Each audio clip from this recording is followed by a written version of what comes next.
El 30% de los fracasos escolares parece ser que se debe a un problema en la forma de ver. No es una baja visión, sino una forma errónea de ver de los chicos y de las chicas, de los niños y de las niñas. Así que nos hemos venido hasta Ángel Óptico para resolver algunas de estas dudas y cuáles son esas revisiones que debemos pasar cada cuánto tiempo y desde cuándo, sobre todo. Muy buenas, Ángel. Hola, buenos días. ¿Qué tal estás, Eva? Bueno, vamos a hablar de un problema que es importante, que además que estamos iniciando ahora el curso para los padres, yo creo que es una información también muy necesaria y que influye mucho en el futuro de los niños, de los estudiantes, de los futuros profesionales. Profesionales, sin ninguna duda.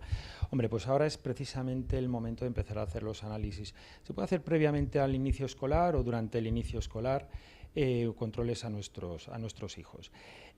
Fundamentalmente hay problemas. A veces pensamos que ver bien es una buena visión o una buena visión es ver bien. Y hay otra serie de factores importantes a la hora de estudiar o de leer que no significan que el niño vea mal, pero sí que su sistema visual no funciona correctamente. Como tú bien has dicho, el 30% de los problemas de aprendizaje a nivel escolar, sobre todo en primaria, básicamente es en primaria, se debe a problemas visuales no detectados.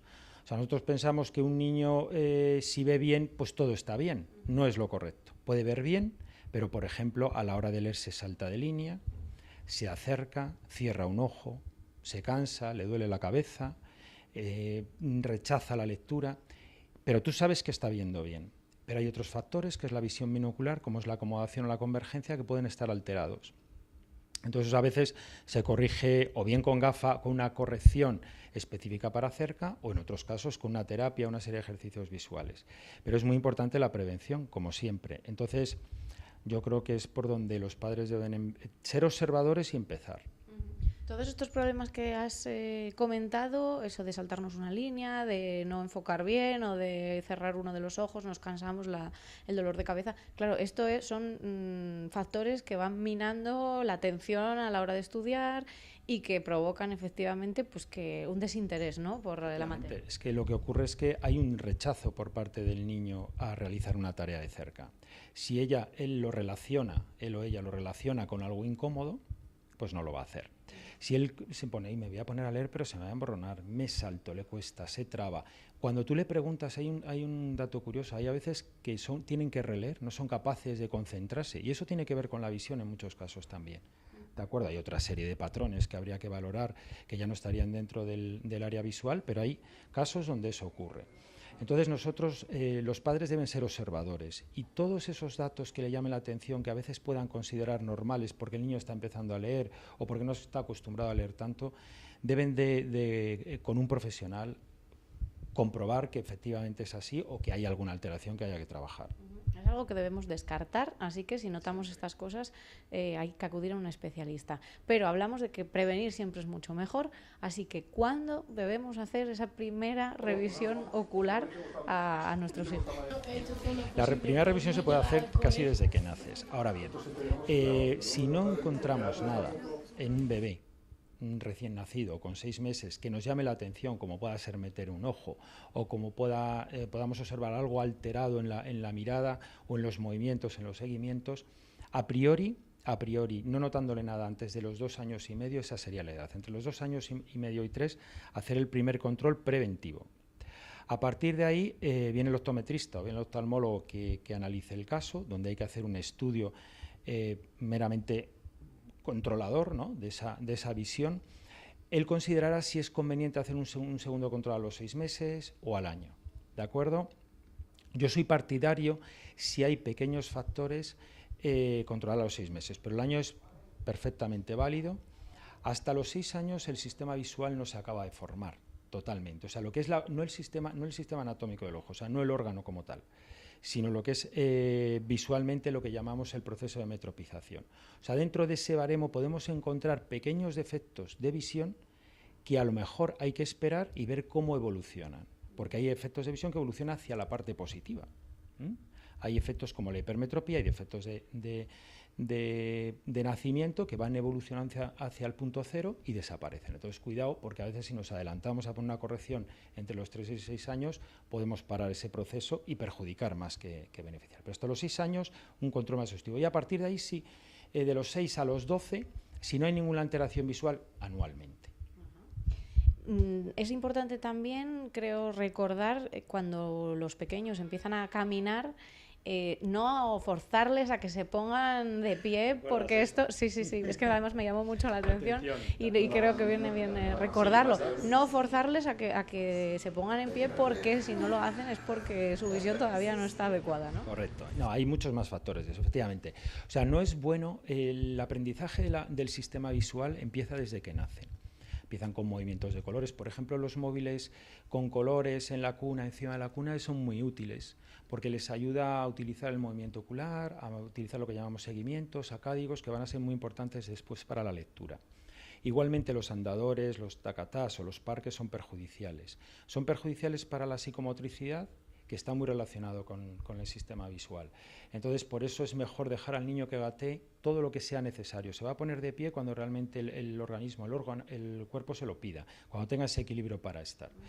Entonces, sí que es conveniente la utilización de que utilice sonidos combinados con colores para tener una relación oído-ojo, tocar juguetes y tocarlos y verlos para tener una relación mano-ojo. Y luego también es muy importante, yo a veces veo que los sientan en un tapete y lo llenan de juguetes. Eso no es bueno, es bueno que tenga pocos, no muchos. Pocos para que pueda seleccionar, para que si tiene muchos hay una confusión. Si tiene pocos es más fácil que pueda dominar. Por ejemplo, cambiar la cuna, o sea, cambiar la posición en la cuna, que no duerma siempre del mismo lado, para incluso darle el pecho también en diferentes sitios dentro de la casa, para que él pueda espacialmente desarrollar su sistema visual de distinta, no siempre de la misma manera, ¿no? También lo de la cuna es bueno por otras posturas. Ayer hablaba con una pediatra precisamente de ese dato, que me lo comentaba, que también era bueno que durmieran en otras posturas, pues visualmente también. Y hay muchos datos de ese tipo, ¿no? Por ejemplo, ¿por qué en clase los cambian, ¿no?, de posición? No por la visión, pero también es precisamente muy bueno por eso. O sea, es bueno que los vayan cambiando siempre hablando en primaria, luego ya en niveles más altos no es tan necesario, porque así tiene una ubicación diferente y un campo visual diferente en clase. Ángel, hemos dicho que a partir de los 6 meses sería una primera revisión, pero ¿cómo se le hace una revisión ocular a un bebé? A un bebé es difícil, es verdad, y me lo preguntan muchas veces. Yo bebés no miro porque no tengo capacidad para poderlos mirar, hay que dilatar la pupila, por lo tanto eso sí que es una tarea de un oftalmólogo pediátrico, ¿de acuerdo?